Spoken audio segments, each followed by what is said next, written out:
Welcome to the Ego versus EQ and You podcast, where we discuss the key aspects of emotional intelligence and ways to apply it in everyday living. Now let's work together to make common sense more common. Welcome back to the Ego versus EQ and You podcast. I'm Jen Shirkani. And today I thought it would be fun to take a look at some articles or current events, things that have happened recently out in the world, and weigh in on it when it comes to emotional intelligence. And we're also interested in hearing from you. So if you have a challenging situation or a people problem, please feel free to email me at podcasts@jenshirkani.com. That's in our show notes as well if you need that email. And we would love to discuss your challenges. We'll keep you anonymous, but we'll give you some ideas and techniques that you can use to help improve the situation. So with that, I have invited Angela Bearor and Steve Friedlein to the show today. Hi, Ange and Steve. Hi, Jen. Hey. Thanks for having us. Welcome back. So I gave you an assignment to go find something interesting, and I am confident that you are going to deliver on that for us today. So I think, Angela, I'd love to hear what you are bringing to the table. Okay. All right. So here's what I stumbled across. This article caught my attention last week. And some of you may have seen it or maybe seen a little snippet of the headline. The original article was posted on a Reddit subthread and it went viral. And it was a gentleman who had been known to be the go-to guy in his organization. He was always the one to stay late, monitor emails 24/7, crisis intervention, the guy, right? But he was starting to feeling like he was disengaging a little bit because he was watching person after person get promoted over him. Finally, the last straw happened, and it was somebody who was very new to the organization, had been there very minimal amount of time, was not, in his opinion, as much of a high performer, but was better socially connected. That person got promoted over him, and that was that's it. He threw his hands up in the air. He's like, I'm giving up. The whole quiet quitting kind of idea started to percolate in his head. And he said, I am just going to show up at 9, be done at 5, and that's it. No checking emails after hours, no helping a colleague that is in a bind. I'm just showing up right during my allotted time. Well, then he got summoned by his boss. And he went in there and found out his boss decided to give him a 15% raise. Wow. So, not what he was expecting, I'm guessing. Not what he was expecting at all. So, as he's walking away, he's thinking to himself, what is the reason for this? And I did go through some of the comments because I was curious kind of just what the general population had to say about everything that was happening. And we had basically two schools of thought. We had one school of thought saying, oh, well, it's obvious. They thought he was becoming more efficient and he was, setting better boundaries. And that's great. That's what we want. And then other people said, well, it's obvious that his employer was worried he might be starting to disengage a little and potentially maybe looking elsewhere and leave. Correct. Yes. So they thought, oh, yes, well, they're just throwing him a little Scooby snack, right, to keep him happy in the meantime, and then decide what comes next. So I am very interested in what both of you think of the whole situation. Well, the first thing that comes to mind is I'm sure someone in the organization was thinking, at what point does this guy burn out? How can that person keep doing what they're doing at that level of intensity? But the second thing that comes to mind is they were probably sending emails to people in the middle of the night. And I actually coached someone that had that issue and was basically terrorizing other people in the organization because they thought if they get a note in the middle of the night, they have to answer it. And so the impact of this person working all hours and sending notes to people at all hours was creating ego trap, a downstream impact that was negatively associated with this person's job performance. Yes. It really reminds me of years ago now, we were working with a very large regional assisted living company on the East Coast in the Northeast. And the HR VP at the time, the SVP, she was very visionary and super into talent development and had this great idea that she wanted to do a benchmark study using her leaders across the organization and identifying the high performers and more low average performers, and then doing almost like what she called a DNA analysis on them to figure out what do these high performers have in common that maybe the low performers don't have. And so she hired us to come in, and we did a very extensive study for her. It was the funnest project I've ever been on, I think. And we gave everybody an EQ assessment. They were using predictive index for hiring, so we had predictive index data. We gave them MBTI, Myers-Briggs personality assessment. We gave them a social styles DISC profile to look at their communication style. And then I personally interviewed all of them. I think we had about 50 people in the study and asked them things like, tell me about your background, tell me about your experience before coming here, how did you find the job? And so we were able to gather some really powerful data. But what I thought was so interesting was the sort of community leader at an assisted living is called an executive director. And the industry is like hotels or hospitality. It's 24/7. You've got residents living on site full time, so you have round-the-clock care, round-the-clock staff. And what they found is the highest performing executive directors maintained boundaries. It is so easy in that environment to want to be there 12 hours a day on site or more, or be on call and show up if something's going on, even overnight. But the leaders who could keep a reasonable schedule, who delegated and let their staff handle things, who weren't there nonstop, were the most successful. The ones that were there, that didn't have the boundaries, that were doing kind of what this employee was doing, actually performed worse because they weren't as focused and they weren't seen as trusting and credible as much as the ones who held the boundaries. It was interesting. It was kind of a surprise that came out of that. Yeah. Yes, very interesting. And we talk about, again, another ego trap to tie into this is how much you're being watched, right? So it doesn't only go one way. It's not only going up, right? Right.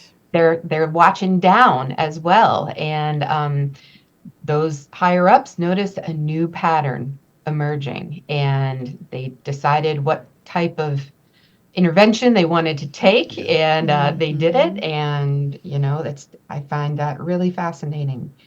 All about optimization and the perception of it all, right? Yes. Being focused and optimizing your time. Yes. All right. Well, that is my article. So I'm going to turn it over to Steve. What did you find for us, Steve?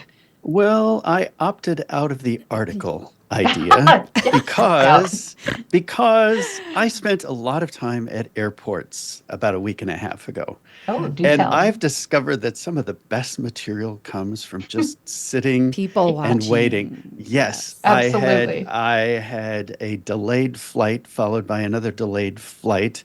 And so I spent a good deal of time sitting and trying to mind my own business. But at one point, I struggled because there was a very loud voice carrying on a telephone conversation about 15 to 20 feet away from me. Okay. So this is how it started, and I'm going to do this in segments, and I want your reaction. Okay. Okay. It began with, okay, if my manager wasn't going to be open-minded, why did they even bother to hire me? I'm never going to be like this person. I'm an eagle, and they want their ducks in a row. It's crazy. I didn't mean to dump all of this on you. Okay, Yes. here's the key. So now to the person on the phone. It's crazy. I didn't mean to dump all of this on you, but don't you agree with me? Leading the witness. Leading the witness. Okay. There we go. So the next segment. This person has it in for me. They want to control everything. Now they're telling me not to talk to people in other departments. I'm being discouraged to work with my team. Can you believe a manager would discourage teamwork? And then this person says, leader, if you have a good idea, you need to run it by me. Okay. So based on what I've told you so far, you've heard only the perspective of the person on the phone, not the person listening. Mm-hmm. What are some of your thoughts here about what might be going on? Well, I'll jump in here first, and not knowing who's on the other end of the phone, I might be inclined to think that this person was just maybe having a day and just really needed to vent and really needed to get a bunch of stuff. Who knows? Maybe their flight had been delayed. Maybe they had a bad appointment, where they were traveling, or something went sideways. It's very hard to know, but they definitely seemed like their amygdala was engaged and driving the car a little bit. Yes. Right. Mm-hmm. Yes. Amygdala in the driver's seat there. Yes. Exactly. Well, it went on, and this might give you a little more insight. Okay. The person says, I'm going to do it my way from now on. I can't believe it, but she's putting me on a PIP, a performance improvement plan now. I can't work for someone who's so close-minded. I hope they give me a chance to work for someone else.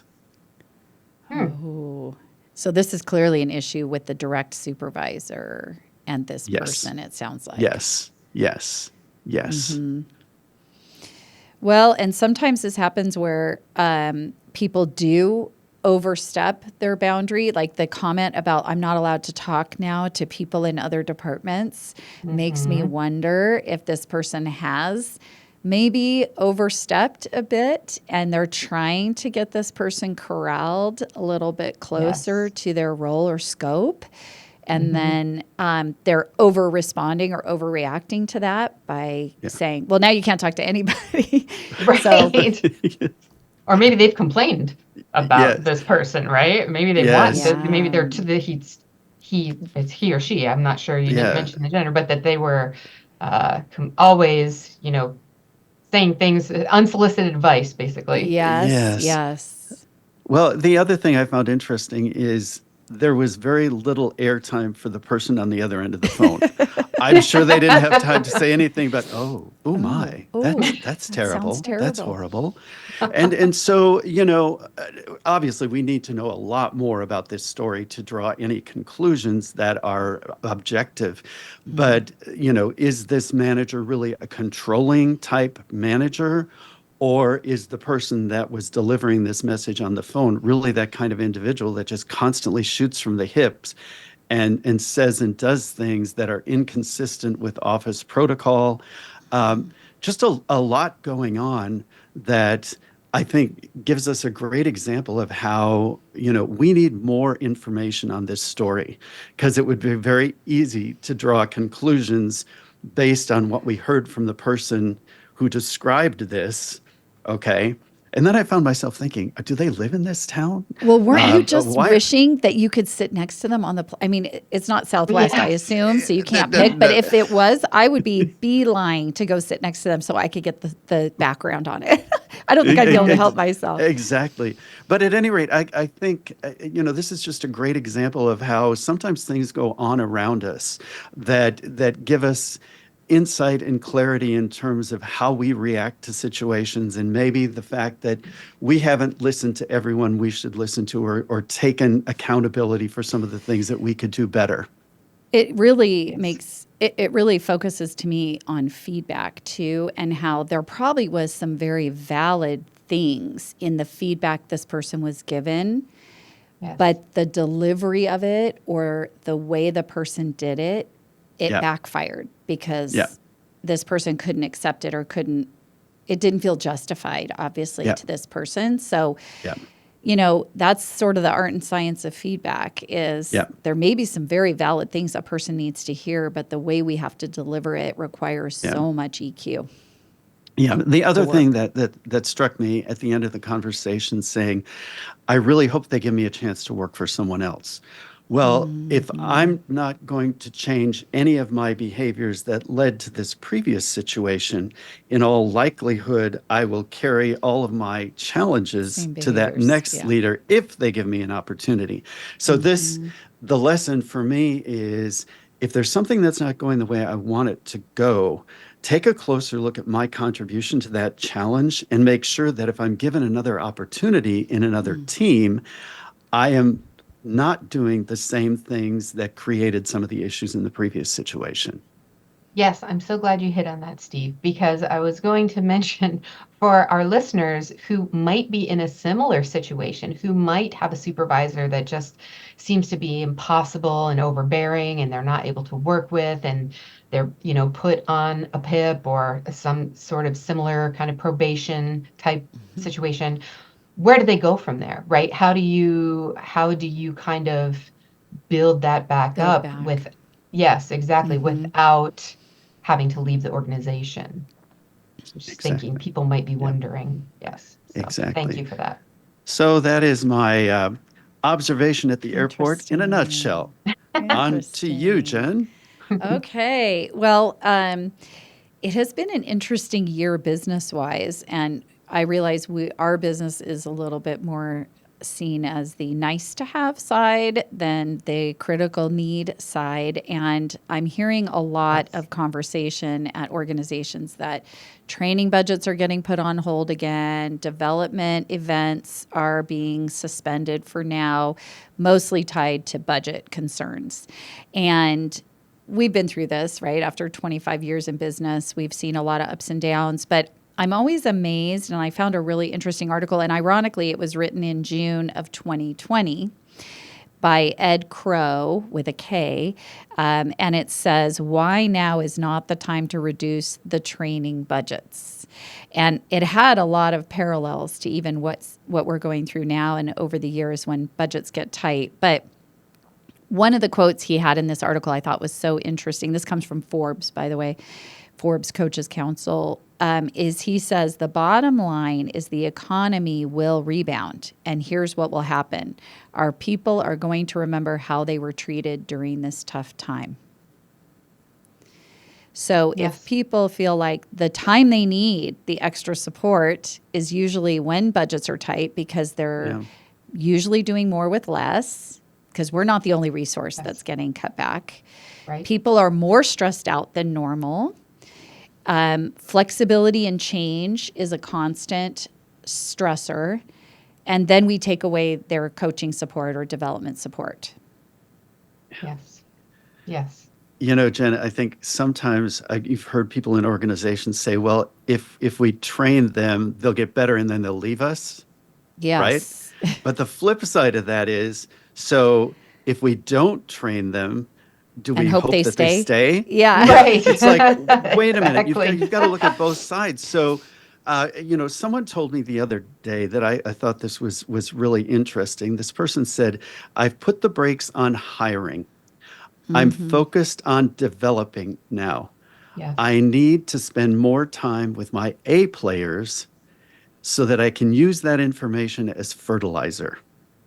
And coming from my roots on the farm, back in the day when things were tough, the temptation was, I don't really have enough money to buy the quality product that I need or the fertilizer to put on the land. But if I don't, when it comes time for harvest, I'm not going to get the product that I was hoping for.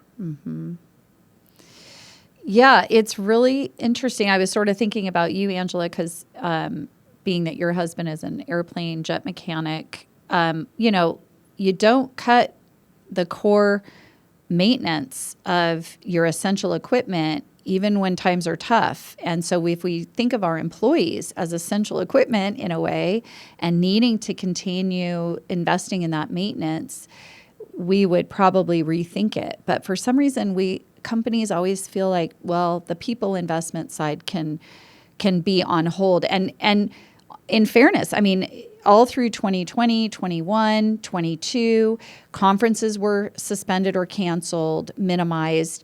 Training dollars were like, no workshops happened in person, of course. There was webinars, but webinar quality is never the same as in-person learning and experiential learning.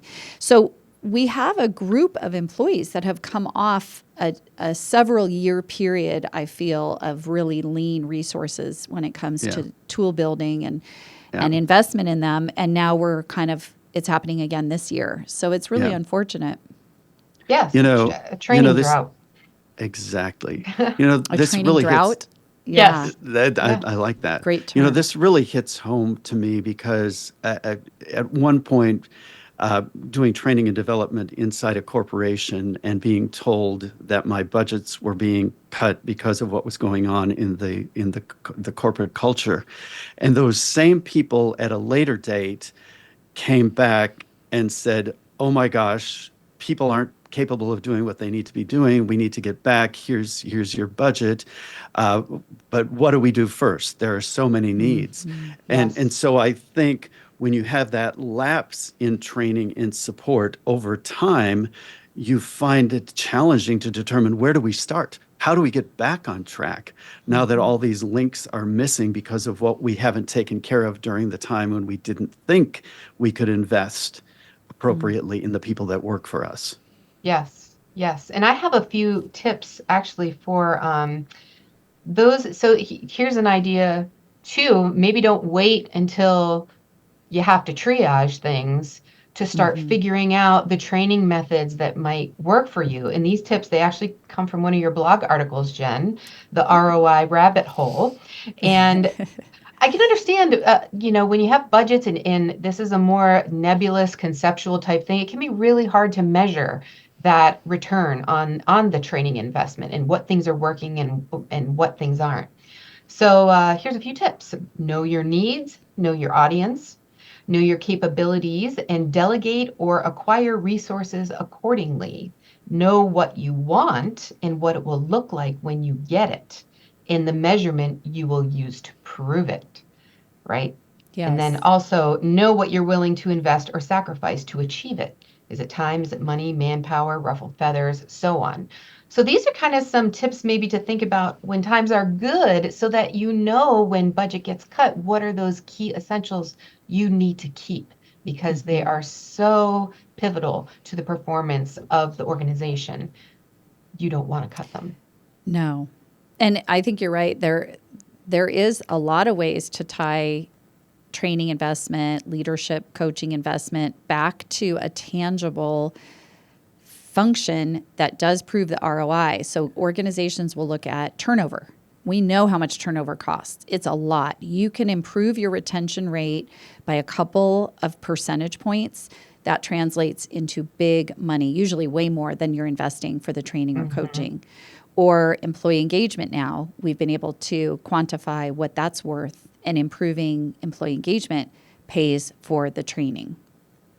Yes. Harassment claims or any kind of claims, employment claims, think about how much that costs your organization between your labor attorney or your in-house counsel time and reputation. And that you can make a business case for. So there is a way to make a business case for sure to invest in your people. It just takes a little bit of, effort and focused thinking, but it can easily be done.